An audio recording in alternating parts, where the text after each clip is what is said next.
Bonjour et bienvenue à vous, chers amis passionnés d'intelligence artificielle. Votre hôte, Jean-François Sénéchal, professeur d'éthique à l'Université Laval. Bienvenue à votre podcast préféré, votre aventure sur la recherche en AI et sur la recherche sur les enjeux éthiques et sociaux en intelligence artificielle. Nous sommes toujours le 17 juin parce que c'est notre deuxième enregistrement aujourd'hui. Bienvenue aujourd'hui à vos prix IARC et vos prix Lovelace. La dernière fois que nous avons fait ça, c'était la fin de l'année 2020. Une belle année, hein, cette année 2020. Nous donnions nos prix Lovelace et IARK, comme dans IARC. Vous vous en souvenez. Et vous en avez redemandé. Et nous y sommes juste avant notre pause d'été, parce qu'il y aura une pause, je vous en parlerai un peu plus loin. Je suis en compagnie d'Ève et de David pour vous donner nos prix. Comment ça va à vous deux? Bien, merci. Bien, merci. Et toi? Bien, merci. David, ça se passe bien de ton côté? Ouais, ça va bien. Et toi? Quoi que s'est passé depuis notre dernier épisode? Depuis les quelques minutes du dernier épisode? Oui, voilà. OK, on continue. On ne fera pas de cachette, là. On les enregistre back-à-back, ces deux-là.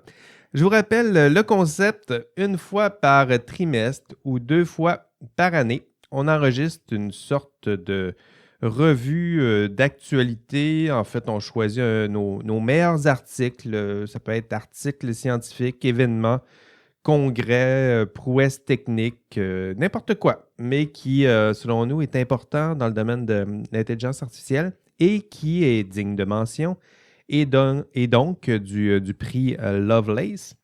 Et la contrepartie de tout ça, ce sont nos prix IARC, ce sont nos prix Citron, Navet, Nanar, nos prix Ig Nobel.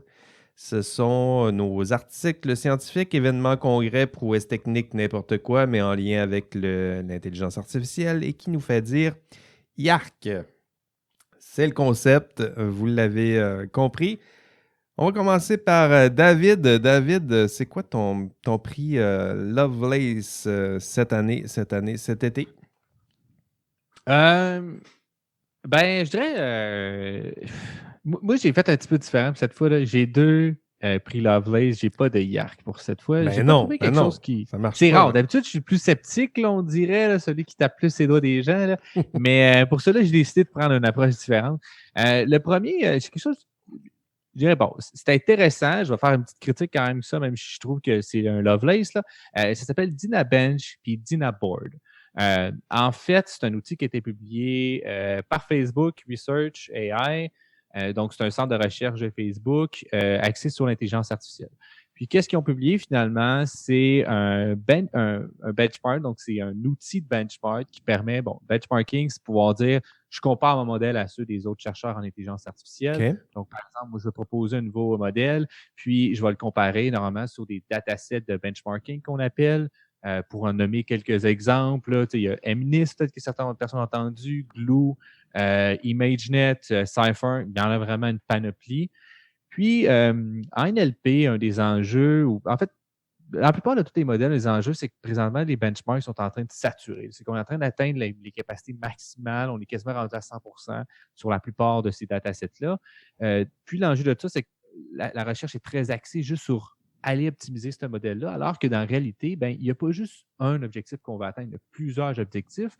Puis, au fil des années, qu'est-ce qui est ressorti, c'est que les attaques adversariales sur des modèles, par exemple, qu'on veut volontairement donner des mauvais exemples à un modèle qui est entraîné, qui a une très excellente performance sur un benchmarking, un dataset de benchmarking, puis on se rend compte finalement qu'il est vraiment mauvais dans d'autres contextes, qui ne sont pas nécessairement plus complexes, mais juste qui se veulent être plus méchants ou qui représentent peut-être plus la réalité, les modèles performent moins bien. Donc là, cette idée-là, ou l'objectif derrière cette solution-là, c'est de pouvoir un peu dire, là, on va tout se mettre là, dos là, au mur, on a toute la même chose objectif qu'on tente de faire. Puis c'est une approche qui appelle Human in the Loop, c'est-à-dire que tu as le modèle, c'est des humains qui tentent volontairement de donner des exemples à ces modèles-là qui seraient peut-être difficiles à faire, puis un peu d'entendre, si on veut faire des entourloupes, là, si on veut, là, de l'attaquer de manière volontaire.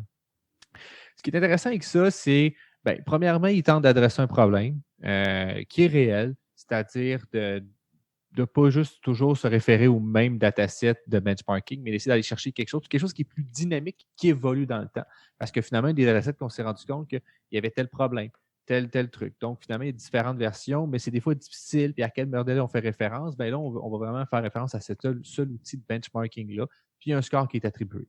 Il y a plusieurs caractéristiques là, qui sont prises en compte, là, pour en nommer juste quelques-unes qui sont quand même intéressantes, que l'espace mémoire qui est utilisé parce qu'il y a des considérations environnementales, à quel point il y a du furnace ou non dans le modèle, Du quoi? et différentes autres métriques là, qui sont calculées. T'as dit du furnace? Du quoi? Furnace. C'est quoi Donc, ça? à quel point finalement il fait de la discrimination ou non. Là. Ah, OK. Fairness, OK. C'est vraiment juste relié à ça. Un point négatif, je trouve, par rapport à ça, là, puis pour faire un lien avec un autre article qui a été publié l'année passée qui s'appelle Beyond Accuracy, Behavior Testing of NLP Model with Checklist.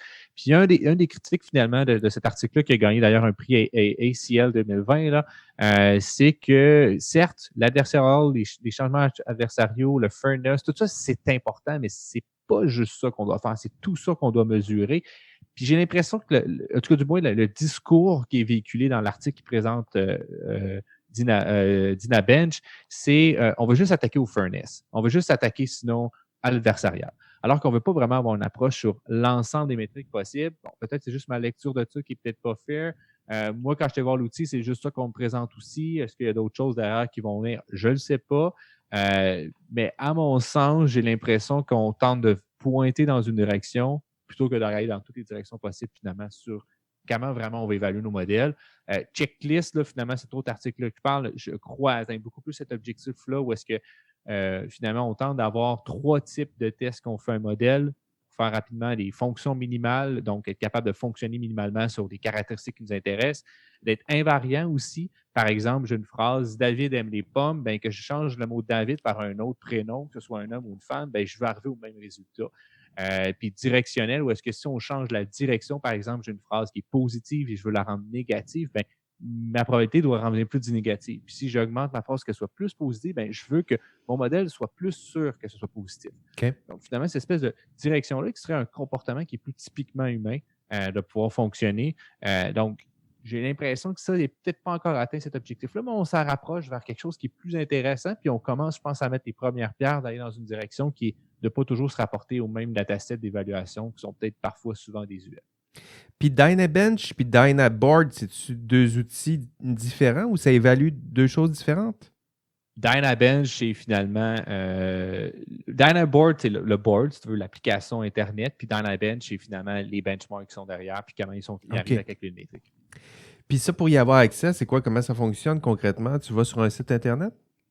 Exactement. Finalement, il y a un site Internet qui a été mis qui est dynabench.org.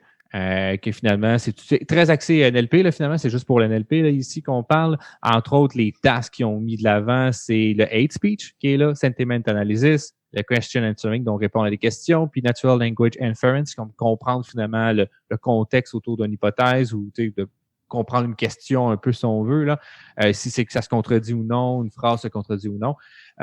Puis finalement, la communauté peut proposer des tests à ajouter. Puis il y a comme des rounds, puis il y a différentes étapes. Là. Je vais laisser le site peut-être mieux s'expliquer un petit peu plus que ça, mais si on prend par exemple, tu as parlé du hate speech. Là. Hate speech, oui. Tu veux tester, disons, ton outil de détection du hate speech, puis tu vas le tester, ton outil, sur ce site-là en regardant, bon, c'est quoi les outils qui ont déjà été utilisés pour détecter le hate speech, puis moi, mon outil que je veux proposer, c'est mon outil X, puis là, tu essaies de comparer ton outil X de détection du hate speech aux outils existants, c'est ça?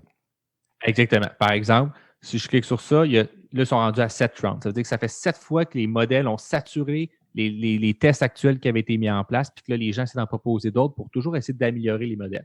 Fait que, par exemple, celui qui est le meilleur actuel, ben, il y a une accuracy de 80,82. Ça, c'est à quel point il est capable de détecter finalement des exemples positifs ou négatifs de hate speech, mais il y a une fairness à 86,29. Ça veut dire qu'il n'est peut-être pas raciste ou il est moins, peu importe c'est quoi les caractéristiques qui sont mises dedans. Puis il y a une robustesse à 80,45. Finalement, il y a toutes ces différentes métriques-là. Puis il y a un Dynascore de 46,36 qui est le leading solution actuellement. Puis tu en as d'autres en bas où est-ce qu'ils sont plus de fairness, plus de robustesse, mais que finalement, ils ont une moins grande accuracy, mais il utilise moins d'espace. Fait il y a juste tout ce ranking-là des modèles. Puis, tu trippant. peux soumettre un modèle pour se faire tester finalement. Puis ça permet de dire combien de questions ou de tests ont réussi à fool les modèles qui sont là actuellement. Puis des fois, c'est très anodin comme test là, qu'on fait. Là. Puis finalement, le modèle est comme, il ne comprend plus rien de ce qui se passe. Là, dans le néant. Super trippant. Je savais pas que ça existait. C'est qui fournit ça? Qui produit ça, ces outils-là? Ça, c'est Facebook AI Research. Le FAIR, là, finalement, là, qui s'appelle là, le Facebook AI Research. Donc, ça datait quand même de fin 2020, là, finalement, là, ces différentes activités-là qui ont été proposées. Puis dernièrement, ils ont sorti DynaBoard, là, qui est le board, l'application là, directement en ligne. Là. Fait que ça se veut être dans la lignée, finalement, de tout ce qui est l'AI éthique, puis comment on essaie de rendre ça plus transparent. Puis comment aussi on axe finalement la recherche ou les chercheurs ou les différents acteurs vers quelque chose qui est plus une direction qui correspond mieux aux valeurs de la société, probablement. Là. Ben, c'est trippant comme engagement social aussi. Là. C'est-à-dire que ces compagnies-là, on leur reproche d'avoir toutes les données, d'avoir, c'est ça, oui, d'exercer un leadership là-dedans, mais pour ceux et celles qui veulent s'immiscer dans cette technologie-là puis qui n'ont pas accès à leurs ressources, là, les données puis tout ça, au moins de dire, on fournit des outils, on fournit des benches, le DynaBoard qui vous permet d'avoir accès à nos benchmarks. Et comment c'est perçu ça? Comment c'est perçu dans la communauté de chercheurs? Tu sais, Facebook qui essaie de shaper, de cadrer un peu comment la recherche se fait et compagnie. Tu sais, je sais que leur oversight board, c'est pas super bien vu là, chez les juristes. Est-ce que de la même manière, eux qui essayent d'influencer la recherche, ça crée un peu d'insatisfaction aussi, ou c'est plutôt bien vu puis dans la même ligne que dont Jean-François parlait? De ma lecture de tout ça, c'est quand même mitigé. Là. Ça dépend de quoi qu'on parle. Je pense que ça est plus aligné avec... OK. Bon, là, je ne veux pas non plus trop étirer, mais je pense que tu as différentes visions. Tu as les NLP puristes. Là, je vais parler de mon secteur qui est plus NLP, là, le traitement automatique du langage naturel. NLP en bon français. Là. Il y en a qui sont plus, l'idée, c'est l'expert, c'est l'humain qui doit vraiment essayer. Fait que, des modèles comme GPT-3, souvent pour ce type d'experts-là, c'est pas intéressant parce qu'on ne comprend pas mieux la langue. On fait juste faire des probabilités, finalement, sur la langue. Fait que, d'aller plus vers, justement, ces approches-là, fairness, je pense que ça, c'est un objectif de faire le pont entre ce qui est le plus de NLP classique et le NLP, Deep NLP, finalement, les méthodes actuelles qui utilisent beaucoup le Deep Learning pour faire du NLP. Ça, je pense qu'il vient se mettre un peu entre les deux. Fait que je pense qu'il y a des critiques, on n'atteint pas tous les objectifs, mais certes, les avancées récentes du Deep Learning en NLP sont vraiment fulgurantes pour offrir des outils quand même démocratiquement intéressants, puis qui ne prennent pas des siècles à développer selon les méthodes qui étaient plus antérieures. Fait que c'est intéressant, mais je pense qu'encore là, on ne comprend pas mieux la fonction et l'utilisation de la langue. On sait juste qu'elle n'est pas fair à tant de %. Puis là, si on essaie de développer des tests, puis des règles, fait que c'est encore l'expert, finalement, qui sent se mettre sa main dans la loupe, finalement, pour dire, voici maintenant comment on utilise vraiment la langue. Fait que je pense qu'on essaie de recouper un peu les deux univers. Je ne sais pas à quel point c'est pour tout le monde, c'est ça l'objectif à atteindre. Mais c'est sûr que des géants comme Google, Facebook, Amazon font une très grosse pression sur les milieux académiques parce qu'ils arrivent avec des ressources incomparables à ce qu'on a accès. Fait que ça devient difficile, ça monopolise beaucoup, beaucoup de recherche. Je pense que c'est peut-être plus là la critique qu'elle peut être. Mais ils sont vraiment... c'est un catch-22, ils sont pris avec... c'est pour ça que c'est important de bâtir la confiance tranquillement avec le public parce que là, ils sont pris dans... il y a pas de... C'est un cul-de-sac, là, c'est-à-dire que s'ils gardent les données pour eux, puis ils se cachent dans leur coin, puis ils ne partagent pas, c'est sûr qu'on va leur reprocher d'avoir accès à la ressource puis de ne pas la partager. Puis quand ils se mettent à essayer de faire ce genre d'initiative-là, là, on se dit, le garde-là, il essaie d'influencer où s'en va la recherche, comment la recherche est conçue, ils prennent trop de place. On aimerait ça aussi avoir notre mot à dire, comment on veut voir la recherche se développer. En tout cas, je voudrais pas être... Ouais. Ça me fait penser à un autre truc. Là. Je vais faire une plug de mon podcast, là, mais tu sais, dans mon dernier podcast. Oui, je voulais t'en faire une plug de ton podcast. C'est ça. On a justement discuté de ça un peu, là, à savoir c'est quoi le rôle des universités du futur. Ça s'appelle OpenLayer, d'ailleurs. Comment elle s'appelait? Hein? OpenLayer avec Catherine Régis, finalement. Catherine Régis, c'était super trippant. Vraiment, vraiment. Moi, j'ai adoré l'épisode, puis on a entre autres parlé un moment donné, justement, à savoir c'est quoi le rôle de l'université du futur? C'est-tu encore faire de la recherche? Parce qu'il y a beaucoup de centres de recherche comme FAIR, qu'on vient de nommer là, qui fait de la très bonne recherche, mais qui vient du domaine privé. Fait que là, est-ce que ces intérêts sont encore bien positionnés? C'est-tu des intérêts publics qui doivent promouvoir la recherche ou des intérêts privés? Puis, qu'est-ce qui drive finalement tout ça et qui est le motif raisonnable de pousser de la recherche? Je pense une bonne réflexion à avoir, à savoir comment on veut se positionner en tant que société ou en tant que peu importe là, où ce qu'on trouve là-dedans, c'est l'université où est-ce qu'ils doivent faire. Parce que l'université de demain, il y a des centres comme Google qui commencent à dire des entreprises qui disent moi, je vais former ma main-d'œuvre, puis tu n'as pas besoin de chercher un bac. Va te former. Ça va te coûter je vais te donner ta formation certificat. Universitaire. Là, viens chez nous, puis tu vas être formé. Puis en plus, en 3 mois, tu es prêt. En 3 mois, tu es prêt, puis tu vas pouvoir avoir accès à avoir de très bons des gros salaires. des belles conditions. Puis en plus, tu vas avoir accès à la donnée, à la recherche.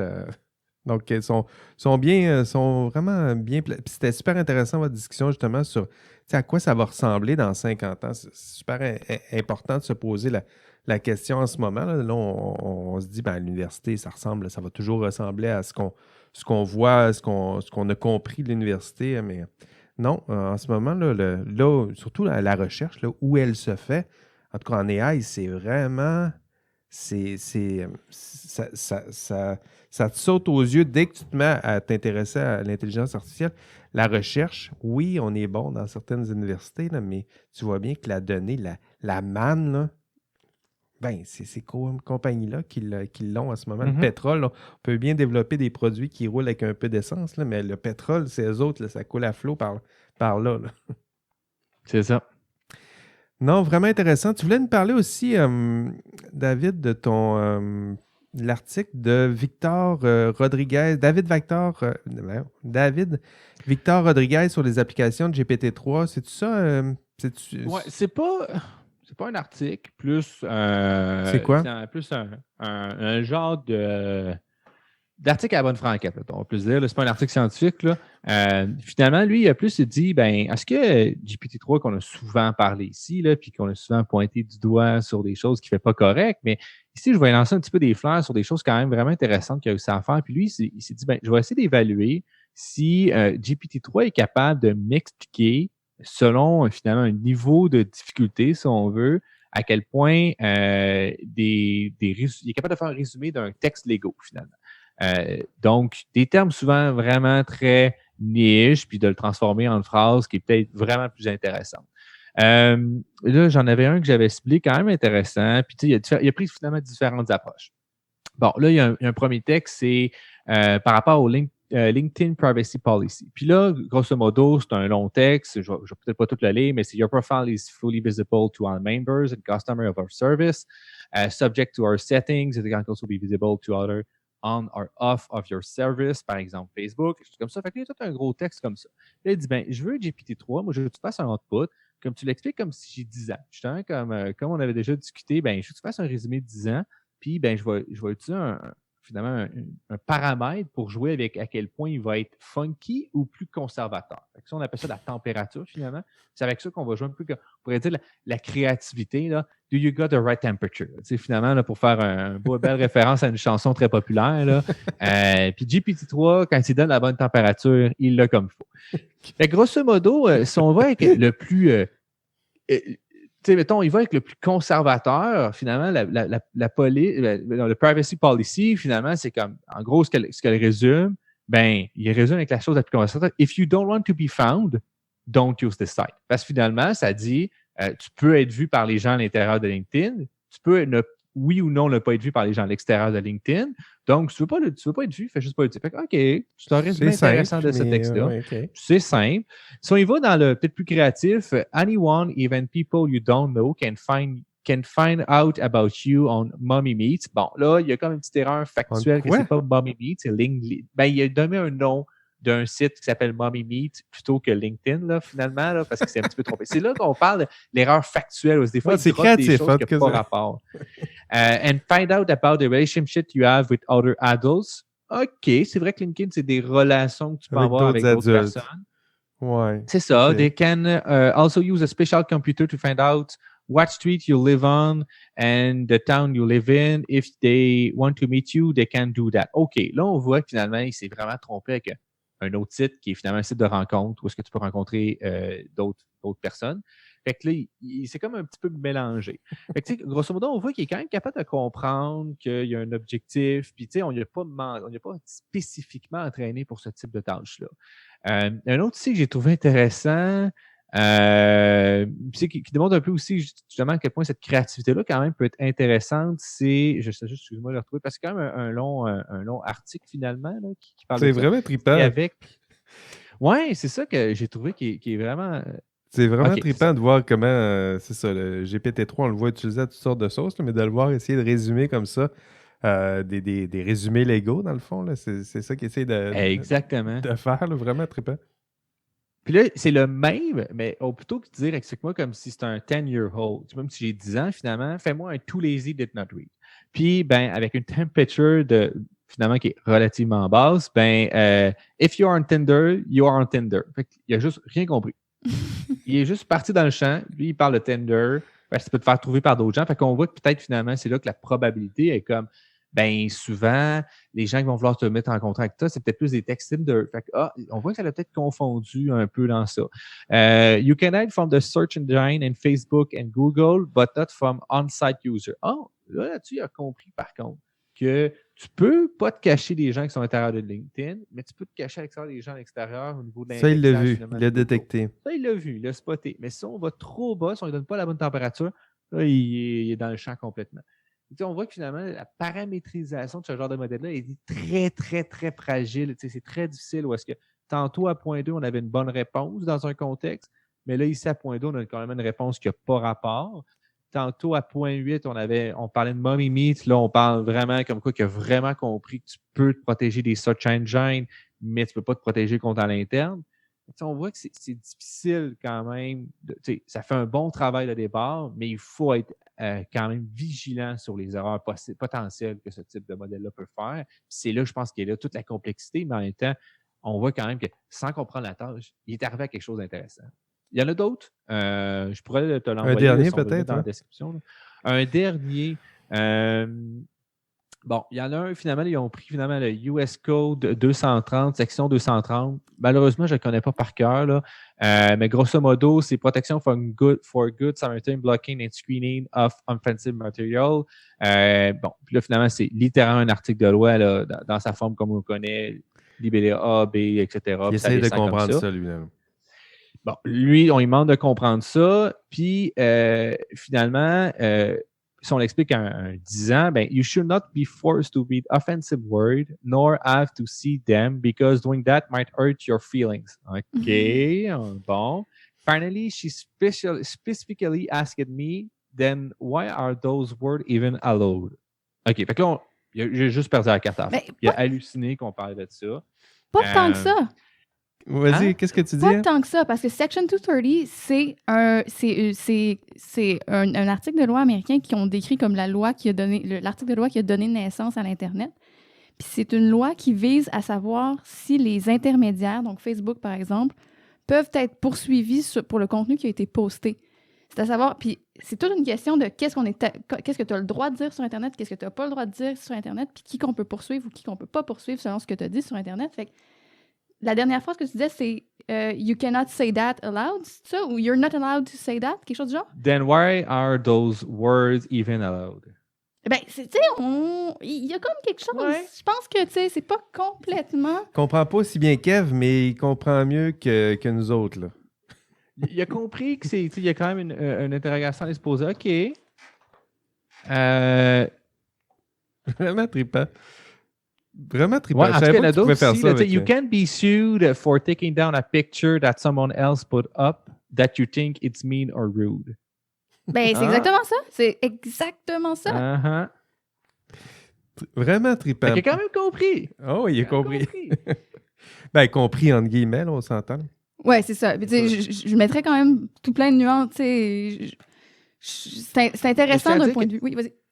C'est ça. Il n'a pas appris cette tâche-là. On ne lui a pas demandé d'écrire des résumés. Lui, tout ce qu'il a fait, GPT-3, c'est qu'il a lu un shitload de texte. Ouais, mais c'est ça. Section 230, c'est super. Genre, beaucoup de gens qui en parlent en ligne. Fait que, tu sais, peut-être qu'il y a, juste comme ce que tu disais tantôt, là, été chercher des phrases les plus communes qui apparaissent à partir. Tu sais, peut-être que c'est une définition que quelqu'un a déjà dit, là. Mais. C'est ça. En même temps, dans le fond, il fait des résumés pour quelqu'un de 10 ans aussi. Tu sais, nous autres aussi, si on résume des articles de loi à quelqu'un de 10 ans, ça se peut bien qu'on tourne les coins ronds, qu'on se trompe, qu'on tourne carré, qu'on évite des parties. Donc, ça ne m'inquiète pas tant que ça. Si tu disais, explique ça avec nuance et subtilité, il faudrait voir à quoi ça ressemble. Fait que c'était ton prix Lovelace. Donc, 2 prix Lovelace, David. Dynabench, Dynaboard, c'est ton premier prix. Pas de prix Yark. Ça, je t'en veux encore. Puis deuxième On prix... innove.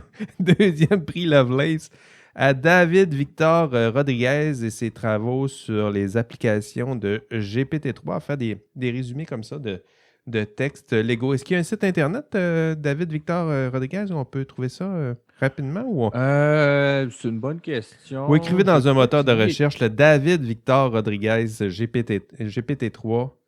Puis vous allez trouver ça. C'est ça. Il y a un blog finalement qui met, puis il parle de ce genre de trucs-là qu'il a mis. Là. C'est un avocat de formation qui fait du machine learning aussi. Là. Trippant. Merci pour ton prix, tes 2 prix, Lovelace.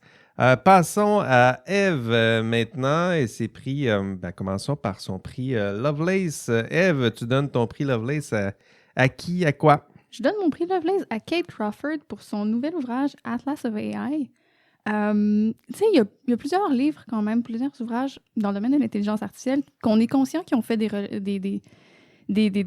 révélations, des révolutions presque, puis dont on entend parler beaucoup. Là, on peut parler à Weapons of Mass Destruction de Katie O'Neill, Automating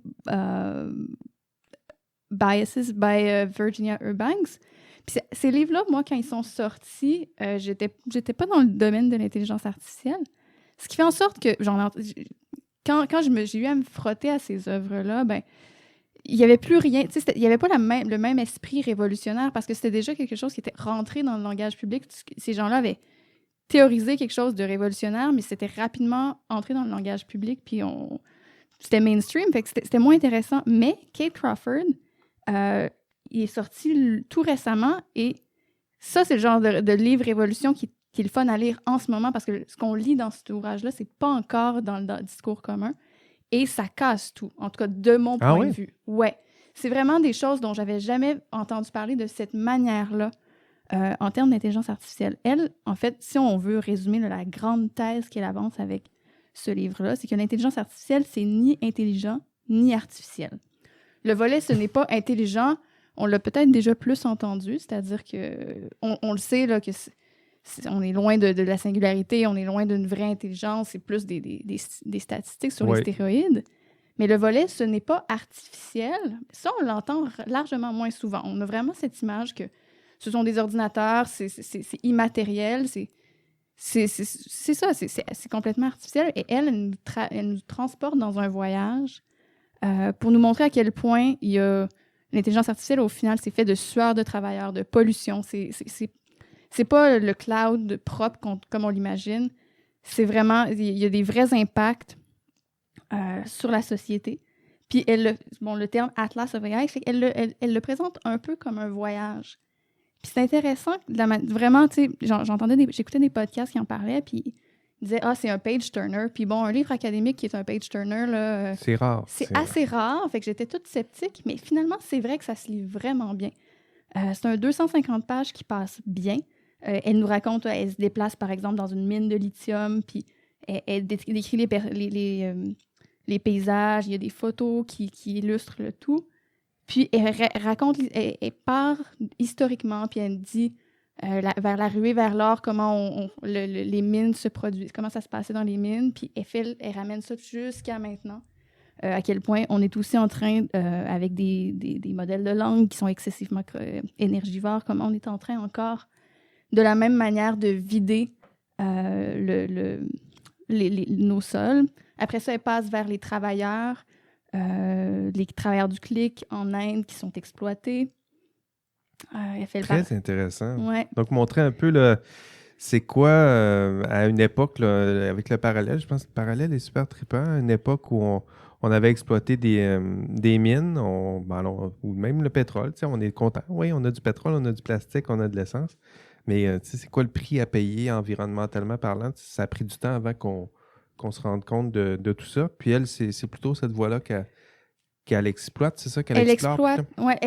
Puis il y a plusieurs chapitres, puis ils ne sont pas nécessairement reliés, mais il y a plusieurs thématiques. Il y a aussi des thématiques qui portent sur les données. Puis elle fait une belle histoire des données aussi, là, les premiers modèles de langue qui étaient entraînés sur des affaires judiciaires, des témoignages, des grosses poursuites contre Microsoft. Par exemple, qui avait donné lieu à plein de témoignages, mais ça a été les premières données sur lesquelles on a construit les modèles de langue, comme les premières données aussi sur lesquelles on a construit la reconnaissance faciale au départ. C'était des mugshots beaucoup, donc des prisonniers qui sont souvent un peu... C'était pas sous tes meilleurs jours lorsqu'on te prend après avoir été arrêté pour un crime. Tu ne conscientes certainement pas ce que ta photo soit prise, puis c'est ça qui a entraîné les premiers modèles de reconnaissance faciale. Puis pourtant, on a commencé à apprendre la reconnaissance faciale à partir de données de photos qui ont été injustement, en tout cas dont la moralité, on pourrait déjà la questionner. Exact. Puis c'est ça, elle passe aussi... Bon, elle requestionne aussi les reconnaissances d'émotions qui sont basées sur les théories d'Ekman. Il y a 5 ou 7 grandes émotions, mais qui sont excessivement contestées chez les psychologues. Bon, il y a plus aucun psychologue de nos jours qui croit qu'il y a effectivement seulement 8 émotions très caricaturales qu'on peut reconnaître, mais compte tenu que c'est une théorie qui plaît bien aux informaticiens, mais on continue à essayer à s'attacher. C'est le fun, c'est 7. Là. Il y en a juste 7. On va les coder. On n'a pas 42 à coder, là, on en a juste 7. Là. C'est exact. C'est facile, puis ça plaît. En tout respect, là, David. C'est super le fun comme théorie, fait que les informaticiens s'y rattachent, alors que c'est ça, qu'elle ne fonctionne pas au final, qu'elle a été démontrée comme étant fautive depuis longtemps.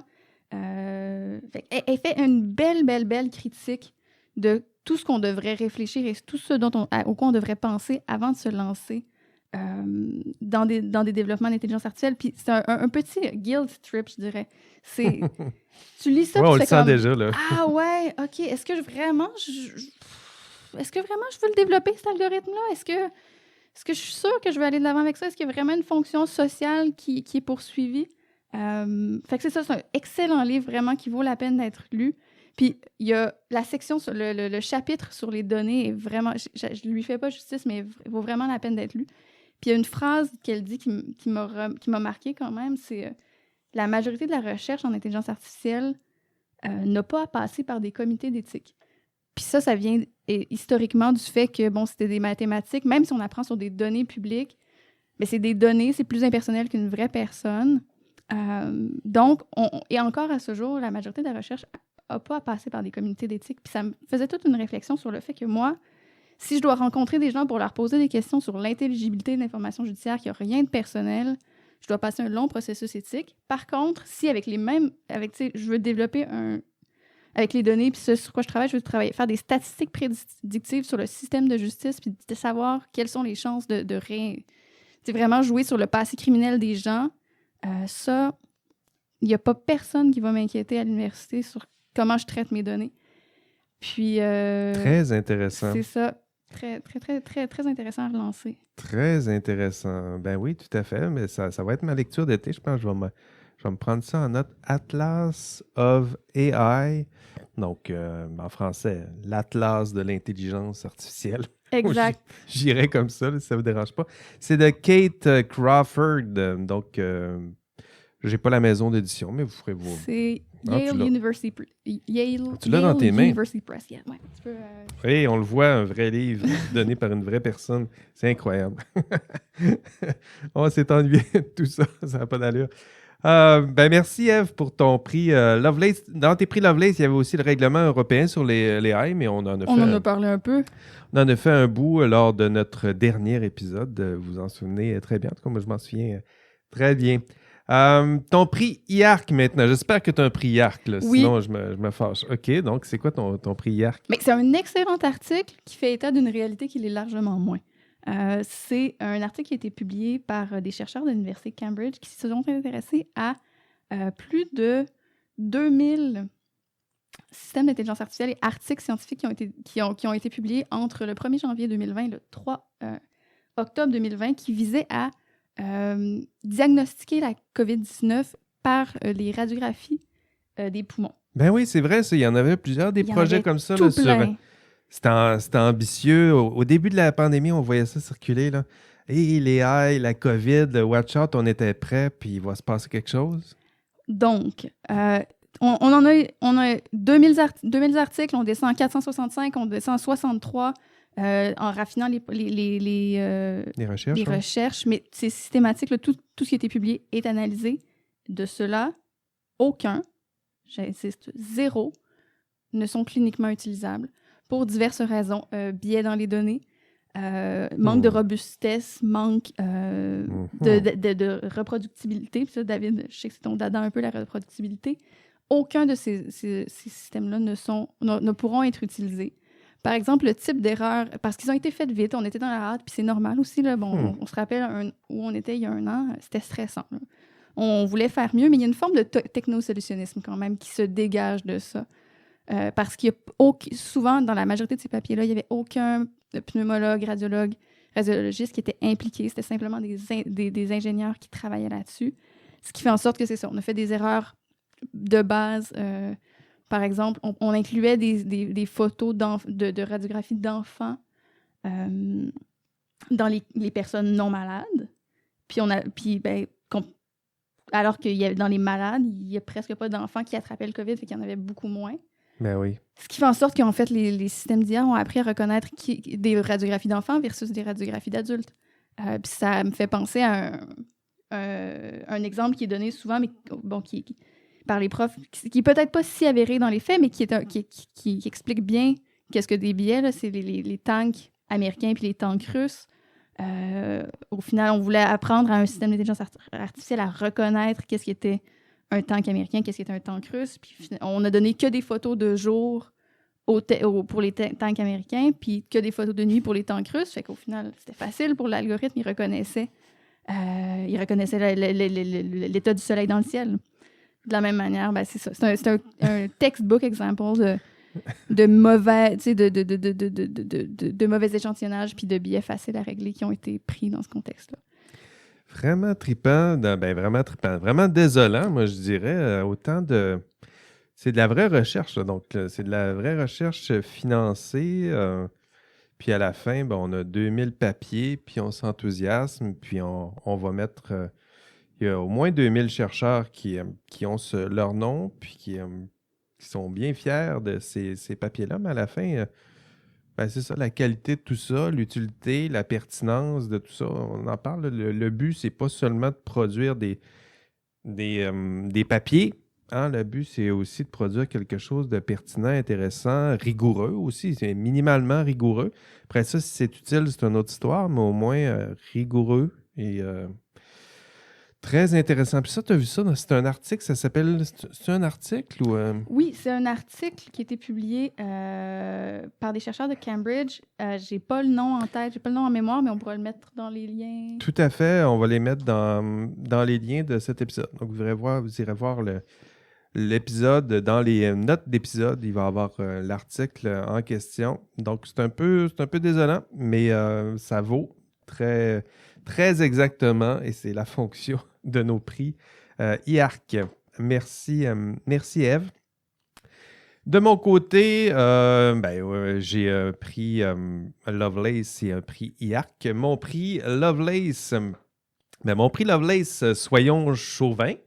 Il y a 4 chercheurs québécois qui ont été reconnus comme étant les chercheurs les plus influents au monde en intelligence artificielle. Les 4 sont liés au MILA, donc l'Institut québécois d'intelligence artificielle, anciennement le Montreal Institute for Learning Algorithms. Je vais y arriver. Qui sont-ils? Premier... Oh, je ne saurais vous dire. Monsieur Bengio, peut-être? Ben oui, Joshua Bengio qui est là en premier, comme toujours, super vedette. On le salue. D'ailleurs, au début du podcast, j'aurais aimé ça.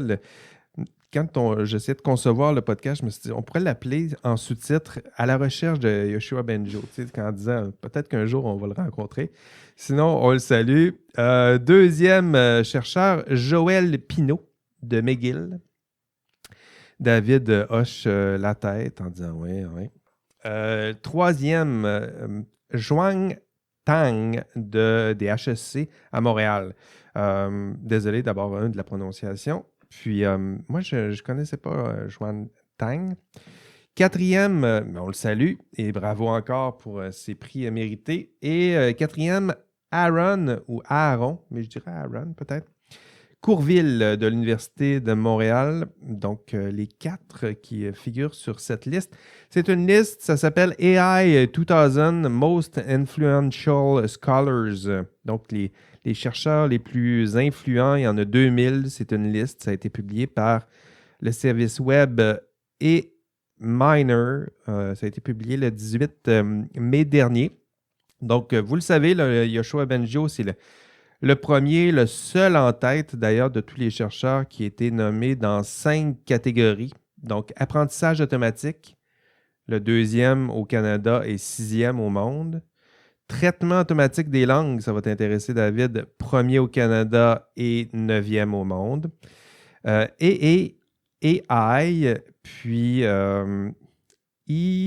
EGCAI, c'est quoi ça? Acronyme à défricher. Je vous laisse faire vos recherches. 1er au Canada, 15e au monde. Vision par ordinateur. 1er au Canada, 31e au monde. Et reconnaissance de la parole, 3e au Canada et 32e au monde. Je parle toujours de Yoshua Bengio. Donc, la liste, je me suis intéressé un peu à cette liste-là, d'où elle sortait. Ça a été publié par l'université de Tsinghua à Pékin, en Chine. Donc, ça fait quand même plusieurs années qu'ils le font là. Je suis allé vérifier aussi, pour m'assurer que ça soit une belle liste avec une belle reconnaissance. Donc, typiquement, ça met en valeur et en évidence les chercheurs qui sont les plus influents dans 20 domaines qui sont liés à l'intelligence artificielle. Puis, vous me connaissez, mais je me suis aussi intéressé aux critères qui leur permettent de définir c'est quoi un chercheur influent. Et les indices sont là. Ce sont toujours les mêmes. Puis, je me permets de vous dire que ces indices-là sont toujours contestés en ce moment. Le H-Index. Donc, le H-Index, pour ceux qui ne sont pas familiers, ça calcule, ça dit que tu es un chercheur influent selon ton nombre d'articles. Sachez qu'il y a des chercheurs là-dedans, dans la liste, là, qui avaient publié plus de 1000 papiers en 10 ans.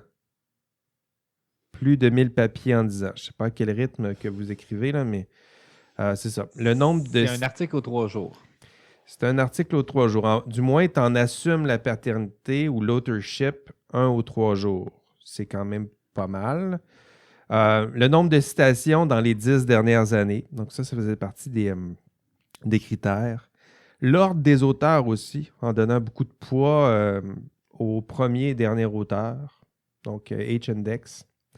Le partage d'autorship aussi, quand tu publies un article avec 3 auteurs versus 200 auteurs, ton poids d'influence est plus grand quand tu as 3 auteurs autour de toi. Ça fait plein de bon sens, mais en même temps, il y a une conception de la recherche qui est derrière ça. Quand on dit publier, publish or perish, puis publier, à un moment donné, quand on mesure l'influence comme ça, avec des critères comme ça, il ne faut pas se surprendre s'il y en a qui sont prêts à tout pour mettre leur nom au bout d'une liste de 200 chercheurs sur un papier.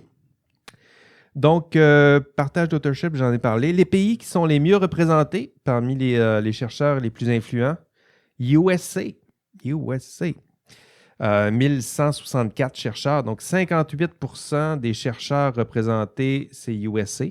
Donc, domination totale.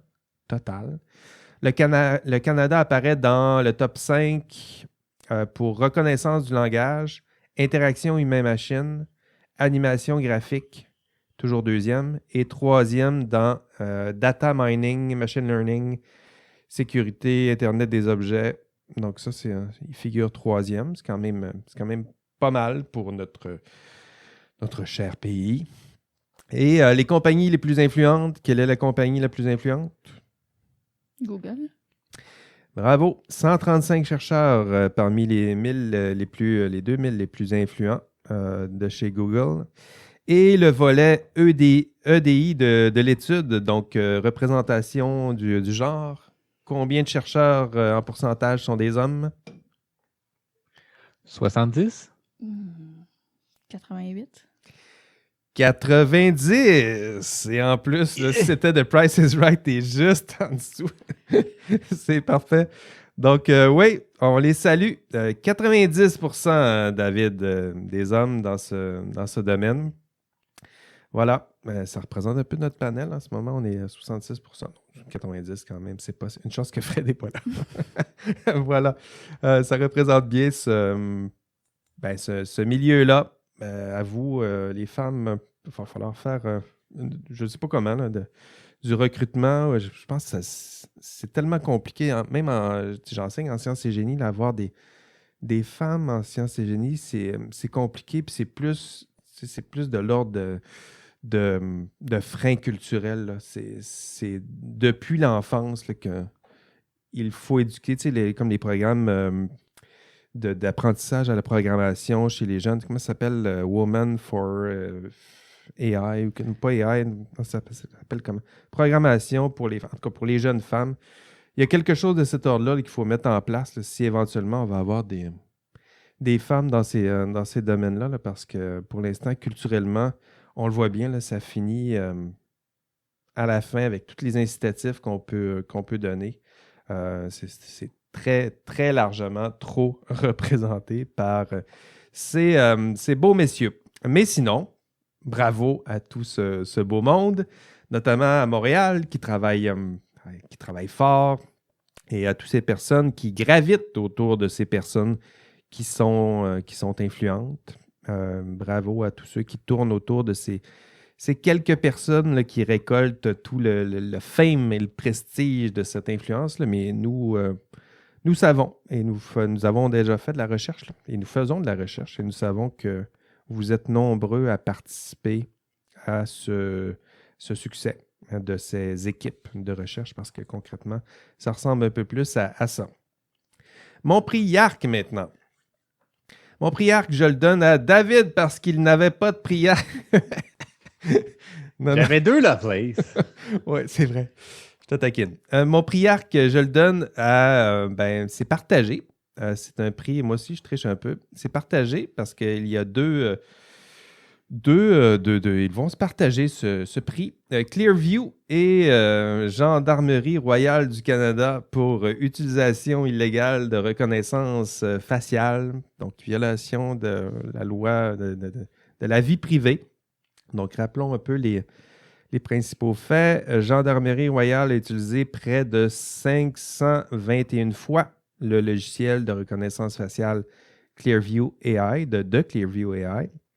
Dont la base de données a été compilée illégalement, avait conclu l'enquête du commissaire à la protection de la vie privée. Pire, la GRC a menti, la Gendarmerie royale, donc la GRC a menti au sujet de son utilisation de cette technologie controversée. Clearview AI, on en a déjà parlé dans d'autres épisodes. Là. C'est une société de surveillance établi aux États-Unis, qui a créé un outil puissant de reconnaissance faciale, mais en téléchargeant illégalement plus de 3 milliards d'images de personnes sur Facebook, sur Twitter et autres réseaux sociaux. Donc, vous pouvez d'ailleurs leur écrire. Hein. J'ai vu qu'il y avait une procédure sur Internet là, pour leur écrire. Si vous voulez savoir c'est quoi les images qui sont utilisées par ces moteurs-là. Vous pouvez écrire carrément à Clearview AI pour avoir votre rapport. Parlant de rapport, le rapport de la commissaire à la protection de la vie privée, le premier rapport avait conclu en février, donc c'est février de cette année, que Clearview avait fait de la surveillance de masse. C'est comme ça qu'on le qualifie. Et surveillance de masse, donc illégale. Et vous le savez, dans ces photos maintenant, là, donc ces photos ont été colligées d'une drôle de façon. Et dans ce moteur-là, là, il y a un peu de nous autres là-dedans, au sens propre et figuré. Et pourquoi un prix IARC? Parce que si un jour il y a un autre hiver en AI, ce sera entre autres en raison de ces quelques abus et grossières erreurs de ces quelques joueurs qui tentent parfois d'aller un peu plus vite que tout le monde, et peu importe le prix. Et un des prix, c'est de leur donner notre prix IARC. Voilà, c'est bien peu, mais c'est ça, on va s'en contenter. J'imagine que vous avez suivi ça un peu, Clearview, Gendarmerie Royale. Moi, j'ai pas eu le temps. J'ai pas eu le temps. J'ai pas pris le temps de lire le nouveau rapport. On dirait que c'est pas des bonnes nouvelles, puis on le sait, puis c'est un peu le jour de la marmotte, là. Comme tu le disais, le premier rapport en février, c'était sorti, puis déjà, on tapait sur les doigts. Là, le savoir en plus qu'une autorité gouvernementale a sciemment menti pour les premiers résultats d'enquête. Elle disait qu'elle avait à peu près pas utilisé finalement. Ouais, 521, il y a c'est beaucoup pas de gens rien. qui ont été cherchés. Ouais, je vais le lire éventuellement, mais pour l'instant, j'avais comme pas le moral à le faire. Désolé de t'avoir imposé ça. Mais non, c'est pas ça le point. Mais non, je le sais. David, as-tu suivi le dossier un peu, Clearview AI, j'imagine? Un petit peu comme F, plus de loin. Là. Finalement, j'ai pas eu le rapport. J'ai plus observé, plutôt lu des articles qui parlaient de ça. Là. C'est moi dans ma zone de qu'est-ce que je m'intéresse. Là. Puis j'ai 24 heures dans une journée, donc je ne peux pas tout lire malheureusement tout ce qui m'intéresse. Mais je pense que c'est juste intéressant de voir aussi, là, si je ne me trompe pas, avec Clearview AI a aussi balayé de la main tout ce que le rapport des commissaires avait dit, là, finalement aussi. Là, que non, nous autres, on n'a rien à se reprocher. Tu penses juste intéressant, puis ça ramène un peu avec que j'ai dit en fait les précédents épisodes, comment on peut finalement punir ce genre de comportement-là de manière réelle et non juste faire comme tu as fait quelque chose de pas correct, moi je m'en fous, oui, je suis aux États-Unis, ciao bye guys, puis je m'en vais. Il y a comme il y a eu quelque chose qui a été fait, même la GRC, est-ce que tu vas-tu passer quelque chose? Elle va-tu être sous tutelle? Elle va-tu se faire taper ses doigts? Y a-tu des gens qui vont perdre des postes? En plus, c'est pas des gens nommés, fait que c'est des gens qui sont en poste. Fait que, en tout cas, je pense juste qu'il y a tout un mécanisme qui est important à réfléchir, à savoir que ce genre d'édition-là a un impact majeur. Puis à date, j'ai pas vu personne qui a été tapé ses doigts là, de manière sérieuse. Ça revient toujours à la même chose. Dans le commissariat à la vie privée n'a pas pour l'instant encore. Puis, pas dedans. Il n'y a pas dedans. Il peut pas donner des grosses amendes. C'est sûr, par contre, que un blâme d'une autorité fédérale vers une autre autorité fédérale, ça fait plus mal pour la GRC que ça pouvait faire mal pour Clearview AI, qui pouvait essayer de négocier ses conditions pour vous dire, on se conforme si vous nous donnez un peu... on fait-tu un compromis, les amis? Voyons donc, une compagnie qui essaie de faire un deal avec le juge, c'est bizarre un peu. Mais reste que c'est ça, c'est des enjeux qui se règlent bien avec des lois de protection des renseignements personnels, mais sauf que les lois de protection des renseignements personnels, je vous avais parlé il n'y a pas si longtemps de C11, mais ça ne s'en vient pas. Hein? Le projet est tombé entre les cracks, il ne se suivra pas. Et le projet de loi 64 non plus au Québec, ça ne va pas de l'avant aussi rapidement qu'on souhaiterait. On les connaît, les solutions. Il suffirait simplement de volonté gouvernementale d'avancer plus rapidement. Tout à fait. Et pour tout ça, on va dire IARC. Voilà. C'est bien peu, mais on peut le dire. En conclusion, tiens, je vais me permettre un deuxième prix Lovelace, parce que moi aussi, je vais tricher. Je vais donner des deuxièmes prix. Mon deuxième prix, c'est à mes deux collègues qui sont là aujourd'hui. Fred, pas Fred, justement. Il est dans ma tête, Fred. Fred qui n'est pas là, on le salue toujours et il fait son possible. On a de la difficulté à l'avoir avec nous. Mon prix Lovelace plutôt à David et Eve qui, malgré un horaire chargé, réussissent à se trouver un peu de temps pour ces rendez-vous avec vous, podcast. J'aime tellement discuter avec vous. J'en apprends beaucoup avec ces discussions. Ça me force aussi à explorer, à être attentif, je dirais, à qu'est-ce qui se dit, qu'est-ce que je pourrais lire, qu'est-ce qui pourrait intéresser non seulement nos auditeurs, mais vous deux. Donc, merci à vous deux de partager avec moi cette quête et cette enquête au cœur de l'intelligence artificielle. Nous prendrons une pause cet été. Donc, pour vous, ce sera le dernier podcast avant notre pause d'été. Donc, si les podcasts, là, tout à coup, n'apparaissent plus à bon rythme ou ne cessent d'apparaître dans vos téléchargements de podcasts habituels, j'avais pris l'habitude quasiment 2 semaines de publier, nous allons prendre une belle pause cet été. Ça se peut que sur les réseaux sociaux, là, je repousse de temps en temps quelques vieux épisodes. Ça se peut que vous les voyez passer parce que aussi bien les mettre en valeur puis les faire connaître. Mais les nouveaux épisodes, on va recommencer à l'automne. Donc, de retour à l'automne, nous serons bien dotés d'une immunisation à l'épreuve d'un virus pandémique mondial et nous serons gonflés à bloc pour poursuivre cette enquête avec vous au cœur de la recherche sur les enjeux éthiques sociaux en intelligence artificielle. Merci encore, Ève. Merci, David. Merci à toi, Jean-François. Tu mérites aussi plus d'applaudissements pour gérer tout ça et pour mettre sur pied ce podcast. C'est toujours vraiment le fun à faire. Ah oui, des applaudissements. Je prends tout, c'est assez. Merci à vous d'avoir écouté cet épisode d'IA Café. Votre hôte, Jean-François Sénéchal. Prenez soin de vous et on se revoit au prochain épisode. Et d'ici là, ça vous donne tout l'été. Et on rêve peut-être de moutons électriques. Allez, bye bye.